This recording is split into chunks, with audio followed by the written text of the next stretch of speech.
الرحمن الرحیم 8 ذی الحج لوگ تو حج ادا کر رہے ہیں، لیکن جس کا بابا علی کعبے میں آئے میرے مولا حسین نے احرام توڑ دیے کہ سازش تھی کہ مکہ میں کو حاجیوں کے لباس میں امام حسین پر حملہ کر کے امن کو خراب کرے۔ حسین مولا تو کوشش کرتے رہے مدینہ کو مکہ کو امن کی جگہ رکھے، لیکن قربان جاؤں حسین مولا کے لیے عرب میں کوئی امن کی جگہ نہیں۔ حسین کا کیا قصور تھا؟ یہی کہ دین کو بچانا چاہتا تھا، جو مقابلے میں تھے وہ دین کو مٹانا چاہتے تھے۔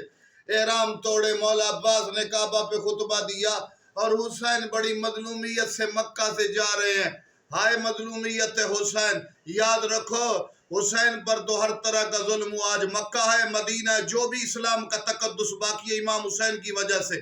جب آفتاب جہان ماتاب زمان امام زمان آئیں گے، مولا حسین کا انتقام لے کے بتائیں گے کہ مکہ کا وارث کون ہے، مینا کا وارث کون ہے، زمزم کا وارث کون ہے، ان تمام اچھائیوں کے وارث مالک کون ہے۔ والسلام علیکم ورحمۃ اللہ وبرکاتہ۔